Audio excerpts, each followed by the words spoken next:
اچھے طریقے سے سمجھانے کی کوشش کرتے تو مسئلہ حل ہو سکتا تھا۔ خیر وہاں سے راستہ ہم نے کھلوایا، گاڑی وہاں سے نکلی۔ آگے جب ہم اگلے انڈر پاس پہ پہنچے پھر وہیں پہ وہی صورتحال تھی۔ مجھے کیونکہ ہاسپٹل سے میں ہو آیا تھا، واپسی پہ یہ سارا کچھ ہوا۔ جب میں جا رہا تھا ہاسپٹل کی طرف تو اس وقت تیاریاں جاری تھی، راستے بند کرنے کے نظر آ رہا تھا کہ یہ راستے شاید بند ہو جائے، لیکن میرا خیال تھا کہ نہر پہ یہ صورتحال نہیں ہوگی۔ واپس ہم نے گھر آنا تھا، گھر سے پھر ہاسپٹل جانا تھا، لیکن ہم گھر پہنچنا ہی ہمارے لیے محال ہو گیا۔ وہاں سے ہم پھر ایک دوسرے راستے پہ پڑے، نہر سے بڑی مشکل ہم وہاں نکل کے دوسرے راستے پہ آئے۔ تو دوسری طرف جب ملتان روڈ جانا چاہتے تھے وہاں پہ طریقے لبیک کے اجتماع کی وجہ سے بڑے بڑے کنٹینر لگائے رکھے تھے۔ حالانکہ وہ آپ یہ سوچیں کہ تقریباً کوئی 5 کلومیٹر دور وہ اجتماع تھا ان کا، لیکن انہوں نے اتنی دور سے ہی کنٹینر لگا کے راستے بند کر دیے۔ خیر وہاں سے راستے تبدیل، ظاہر ہے ایک راستہ جب بند ہوتا ہے دوسری جو سروس روڈ یا دوسری جو سڑکیں ہیں ان پہ رش بڑھ جاتا ہے۔ ہم نکل کے بڑی مشکل سے ہم رنگ روڈ پہ پہنچے جو کہ زیر تعمیر ہے۔ وہاں بھی کافی ہمیں مشکلات کا سامنا کرنا پڑا، اور پھر ہم خیر کوئی 2-2.5 گھنٹے بعد ہم، جو کہ آدھے گھنٹے کا سفر تھا، اس پہ تقریباً ہمیں 2.5 سے 3 گھنٹے لگے، ہم پھر منزل پہ پہنچے۔ تو کہنے کا مقصد یہ ہے کہ ہم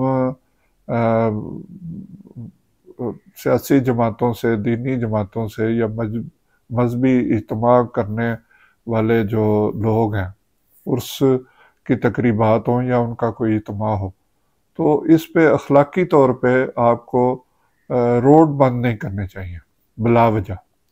آپ نے جہاں اجتماع کرنا ہے وہاں پہ آپ اجتماع کریں، اپنی جو بات کہنی ہے وہ آپ کہیں، ہمیں اس پہ کوئی اعتراض نہیں ہے، نہ ہی حکومت کو اس پہ اعتراض ہے۔ ظاہر ہے انہوں نے یہ اجازت دی ہے، لیکن حکومت کو بھی سوچنا چاہیے کہ سیاسی جماعتوں کو اس جگہ پہ اجتماع کی اجازت دیں جہاں عوام مشکلات کا شکار نہ ہو۔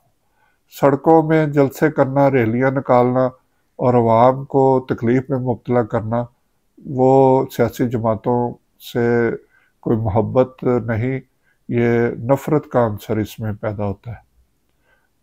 سارے ہی پاکستانی فلسطین کے عوام پہ جو ظلم ہو رہا ہے اس کی مخالفت کرتے ہیں، وہ اسرائیل کے اس عمل کو برا سمجھتے ہیں اور اس کی شدید مذمت کرتے ہیں، لیکن اس طرح ان کو اپنے ہی عوام کو سڑکوں پہ خوار کرنا، ان کو گھنٹوں گھنٹوں سڑکوں پہ کھڑے رکھنا، اور جو کارکن آپ نے کھڑے کیے ہیں ان کے ہاتھوں میں ڈنڈے پکڑا دینا کہ کوئی آگے بڑھے تو اس سے لڑنا جھگڑنا، تو یہ کارکنوں کی بھی تربیت کرنے کی ضرورت ہے کہ وہ اس لیے کھڑے نہیں ہوتے کہ اپنی عوام کو مارنا شروع کر دیں۔ اس کے لیے پولیس کو، سیاسی جماعتوں کو کوئی ایسا عمل اختیار کرنا چاہیے جس سے عوام مشکلات کا شکار نہ ہو۔ اس میں مریض بھی، ایمبولینس بھی انہی رش والے علاقوں میں پھنس جاتی ہے، لوگوں کی جان چلی جاتی ہے، تو اس سے سیاسی جماعتوں کو کیا فائدہ حاصل ہوتے ہیں۔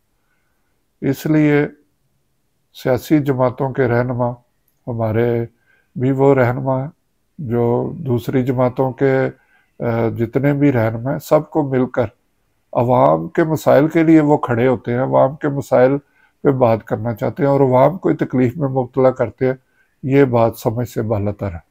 امید ہے کہ سیاسی جماعتیں اور دوسری دینی مذہبی جماعتیں اور دیگر جو فلاحی جماعتیں ہیں وہ اس بات کو دھیان میں رکھیں گے کہ عوام کی مشکلات کو دور کیا جائے اور ایسا کوئی عمل نہ کیا جائے جس سے لوگوں کی جانوں کو خطرہ ہو۔ اس کے ساتھ ہی میں آپ سے اجازت چاہوں گا۔